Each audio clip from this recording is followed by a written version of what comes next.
There he is. What a happening dude. There's a super party animal. Yeah. His name is Spuds Mackenzie. A barbecue inside. A barbecue. And a cold Bud Light. A cold Bud Light. Puts him in a party frenzy. In a party frenzy. He's Spuds Mackenzie, Bud Light's original party animal. Go, Spuds, go. Go, Spuds, go. Go, Spuds, go. Spuds, you really cooking now. All right.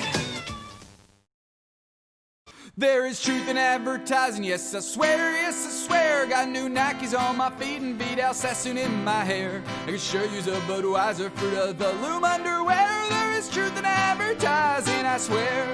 Why would they lie to me when they love what they sell? Plus we all know that the liars have a special fire in hell. On the television, radio, and in the magazines, the advertising gods perpetuate the American dream.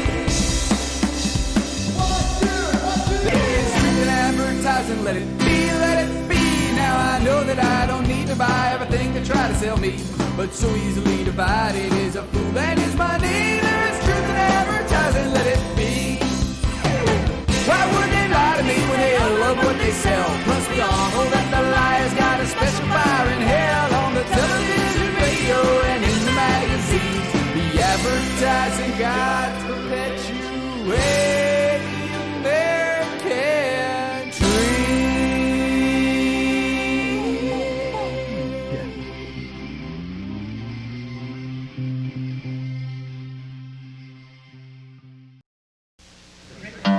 I knew he was gonna be here. This is gonna be one great party. Do you know why Spuds Mackenzie has so much fun at parties? Because he's always in control. Dogs are loyal and friendly and helpful, and we trust them. So who better to hawk your product than man's best friend? Meet Spuds Mackenzie, the mascot for Bud Light in the late 1980s. This is our first foray out of costumes and animations and into using a real-life creature to promote a product. So it's a big one for us, folks.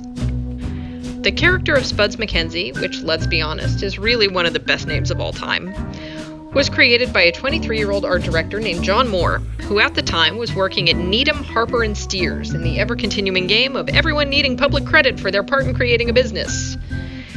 This ad agency resided in Chicago, Illinois, and Good Boy Spudsy first showed up in a Bud Light Super Bowl 21 ad in 1987.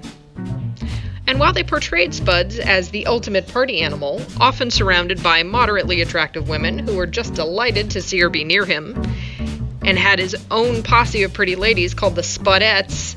I know, it sounds like a joke, but the 80s really did happen. I swear to God they did. It turns out that Spuds was in fact a female dog with possibly the coolest dog name of all time, Honey Tree Evil Eye. I mean, let's be real here. With this knowledge, this means this bitch was a lesbian icon, alright?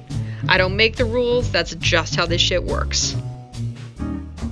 This shocking fact that Spuds was in fact female wasn't the only controversy that they encountered in their meteoric and honestly rather bizarre rise to fame.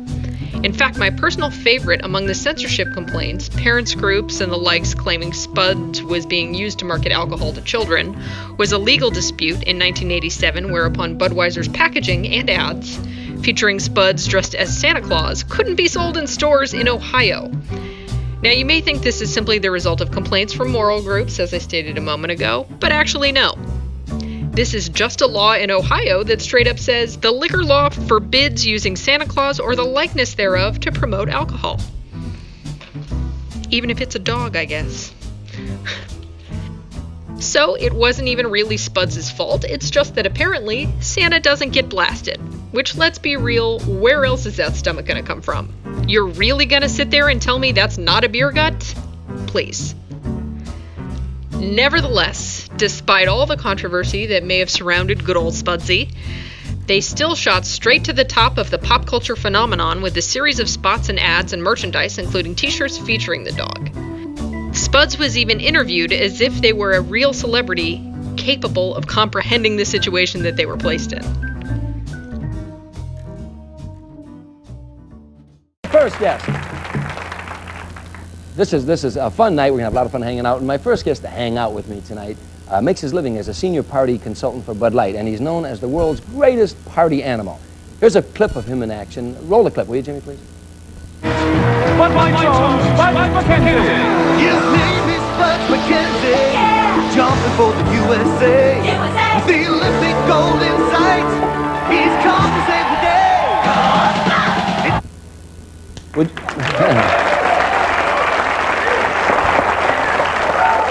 Would you welcome Spuds Mackenzie and the Spudettes? All right.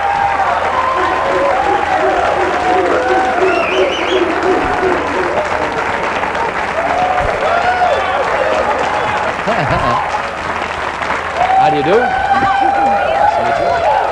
Hi, how do you do?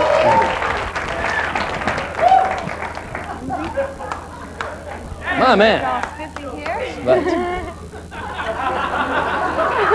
Would you Spudettes identify yourselves, please, if you would? Hi, I'm Leela Rashan and Sandy Vashmeyer.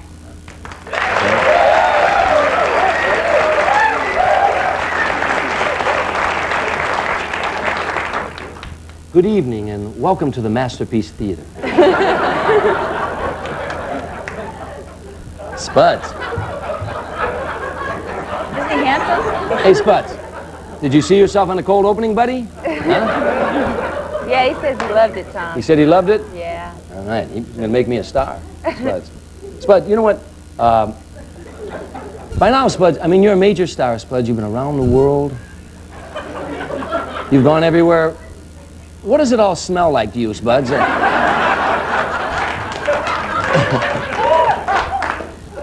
don't understand him, Tommy? No, what did he say? Well, see, he's speaking party animal, and you have to be a true party animal to understand him. But we as the Spudettes, we speak it, so we'll translate. Yeah, so we'll tell you, he's having a good time. Spuds having a good time, yeah? Yeah, he'd like a little bit more party atmosphere, but he's enjoying it. Well, hang around. Jim McMahon's coming out here a little later on. Yeah, did you hear that, Spud? Honestly, between you and me, I find the entire persona surrounding Spuds as a non-stop sexual party animal kinda creepy. He's got scores of women, unlimited access to alcohol, he's always partying. I'm not sure if they're promoting beer or promoting bestiality. Really, what brought Spuds down in the end was just a company tired of fighting against moral advocacy groups. There's never been any indication that Spuds was an attempt to market alcohol to children, and in fact, even the Federal Trade Commission found no evidence to support this allegation. But Anheuser-Busch, I think, were just worn down and exhausted from all the legal issues that had come with the fame of Spuds Mackenzie. Though they claim the character's image had started to overshadow the product, I feel this is somewhat an easy excuse to go out on. And so, in 1989, Spuds partied for the final time. Yeah, to be honest, I don't even have an excuse, man. I'm just gonna stay in. Hello, Brian. In 2017, he reappeared in a Bud Light advertisement for the Super Bowl as a ghost who helps a man reunite with his friends and family, much like in A Christmas Carol. This new ghost dog version of Spuds greatly insinuates that the character of Spuds Mackenzie had died between their retirement and this advert. So I'm going to go out on a limb here and say that their alcoholism finally got the better of them, and their goddamn liver just couldn't party anymore. While Honey Tree Evil Eye, God, that's so what I'm going to name my next dog, did die on May 31st, 1993 from renal failure in North Riverside, Illinois, the character of Spuds has outlived the dog itself. Spuds Mackenzie deserved better. They were a good dog who just got sucked into a bad gig. In a lot of the public appearances they made, you could almost sense the fact that they didn't want to be doing what it is they're doing. It's also, to my knowledge, still one of the only times a real animal has been used as a mascot, and still rose to fame the likes of which we'll probably never see again. There's plenty of people who don't think animals should be used for show business, whether it's this sort of thing or in the circus, because animals cannot consent. While I do agree the circus has its problems, and places like SeaWorld have their own too, I think there's plenty of groups who work with these animals on movies and television to ensure their comfort and safety. That being said, the entire sentence of, "We'll make a dog who parties and drinks beer our mascots," is something that really only a frat boy could have come up with and think is a brilliant idea when they're blasted themselves at 3 a.m. before midterms. Wherever Honey Tree Evil Eye or Spud's soul may be right now, I just hope there's chew toys in heaven. Godspeed, you magnificent party animal. Godspeed.